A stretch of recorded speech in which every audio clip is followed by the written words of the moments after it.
E aí pessoal, tudo bem com vocês? Espero que sim, espero que estejam todos bem e cada vez melhor. No vídeo de hoje, assim como no vídeo sobre o dinheiro, sobre a origem do dinheiro, eu quero tratar com você sobre um assunto que tem relação, muita relação na verdade, com o conteúdo do canal, que é economia, investimentos e tudo mais, mas que não é diretamente relacionado aos investimentos, não é um investimento em si, que é sobre a inflação. Nós brasileiros sempre estamos acostumados a conviver com o aumento de preços, com a inflação, e eu quero explicar para vocês um pouco melhor o que de fato é a inflação, porque muitas vezes olhando notícias, ouvindo jornalistas e jornais, enfim, né, os veículos de comunicação, a gente acaba criando uma ideia equivocada sobre o que é a inflação de fato. E vamos então para o vídeo. Bom pessoal, em primeiro lugar, o que eu quero dizer para vocês sobre a inflação?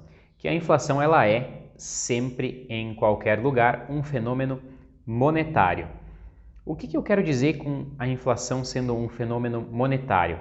Eu quero dizer que ela depende exclusivamente para ocorrer de uma modificação da oferta monetária, da oferta de moeda que está circulando em determinado momento pela economia.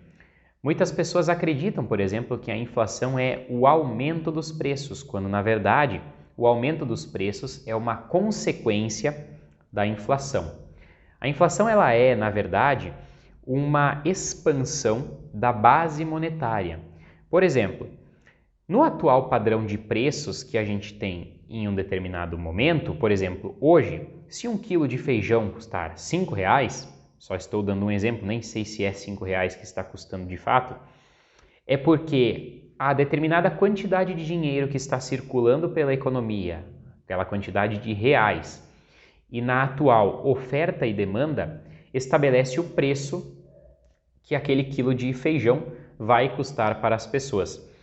Se eu mantiver a relação de oferta e demanda do feijão, porém eu aumentar a quantidade de dinheiro circulando na economia, a tendência natural é que o preço desse quilo de feijão suba.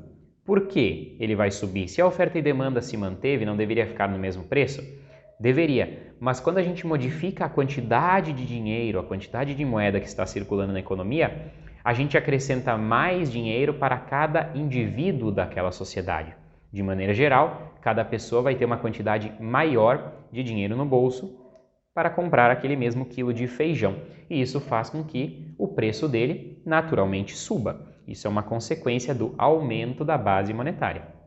Bom, pessoal, agora que eu já expliquei para vocês que a inflação é um aumento da base monetária, um aumento da oferta de dinheiro na economia, vocês podem ter feito talvez um raciocínio imaginando que no Brasil, como a gente tem bastante inflação, historicamente sempre tivemos bastante inflação, vocês podem estar pensando, então o governo está colocando mais moeda em circulação. De fato, é o que acontece. Aí talvez a pessoa pode ouvir o que eu estou falando aqui nesse momento, estar vendo esse vídeo e pode dizer assim, mas como pode que o governo está colocando mais moeda em circulação se eu não tenho mais dinheiro?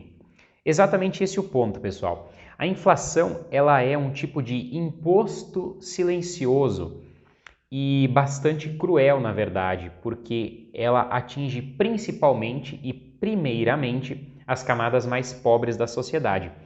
Porque o que acontece na inflação, pessoal? Geralmente esse dinheiro é injetado na economia.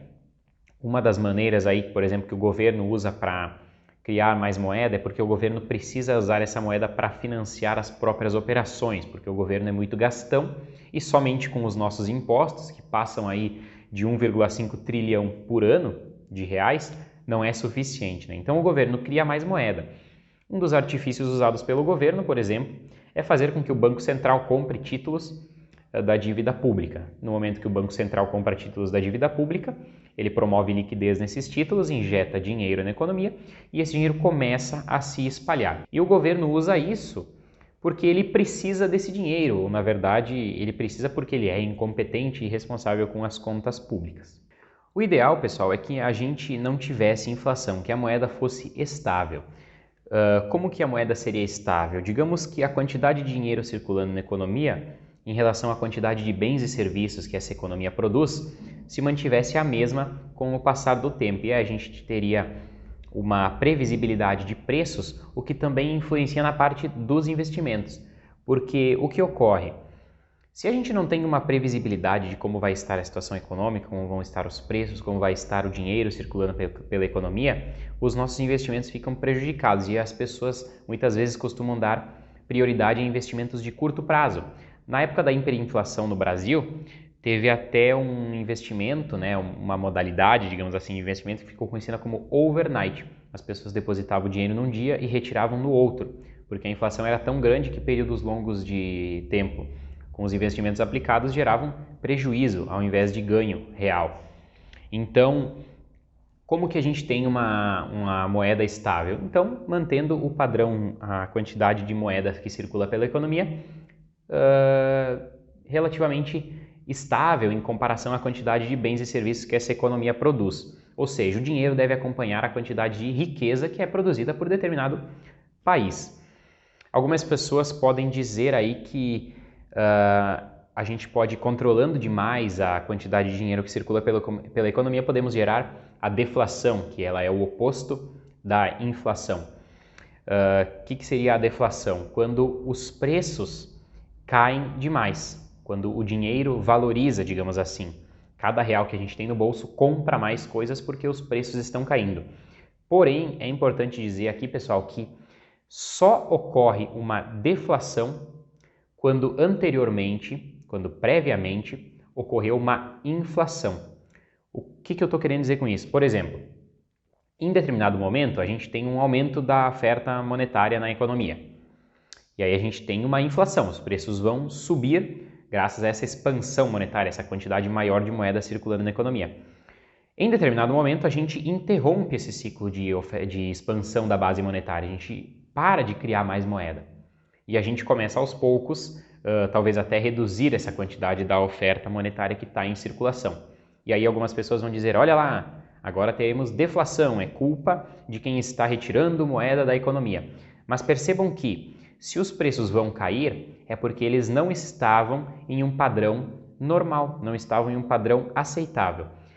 E por isso vai ocorrer uma deflação. Os preços estavam anormalmente altos e agora eles voltarão a um patamar mais baixo, porque a gente está revertendo uma inflação. É bom a deflação? É bom a inflação? Nenhuma das duas é boa. Escolhe uma das duas. Não, eu não quero nenhuma. Eu quero uma moeda estável. Explicando para vocês, né? Que talvez algumas pessoas pensem, mas então a deflação é boa. Não, a deflação ela também pode gerar momentos de estagnação econômica, onde o país não vai crescer, a economia vai estar estagnada, vai ser ruim. Então, o ideal é uma moeda estável, que não gere bolhas de crédito, por exemplo, porque a inflação ela também gera bolha de crédito, né? Ela gera uma economia artificial, onde parece que tudo está indo muito bem e de repente o choque da realidade chega. Isso já aconteceu diversas vezes aqui no Brasil recentemente também.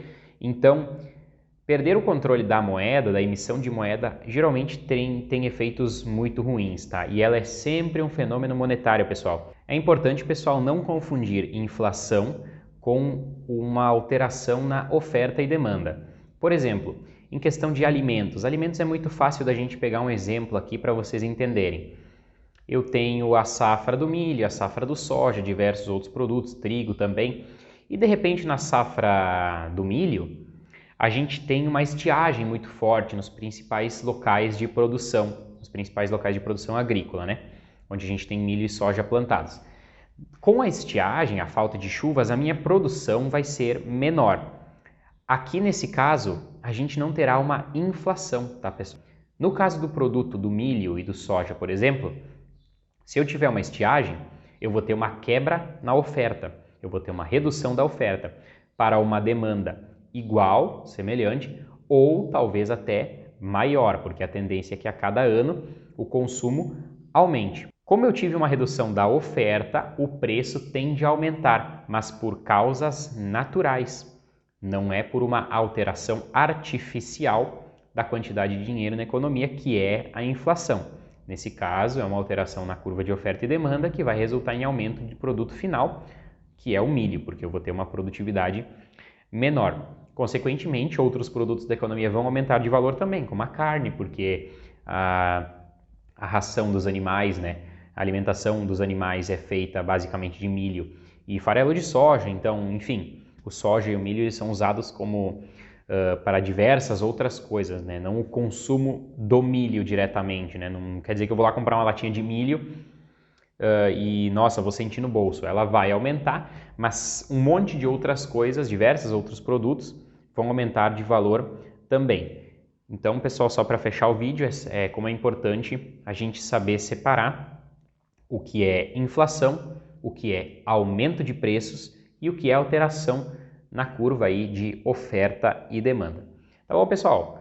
Era isso no vídeo de hoje. Era isso, espero que tenham gostado, espero que tenham entendido. Qualquer dúvida deixem aí nos comentários.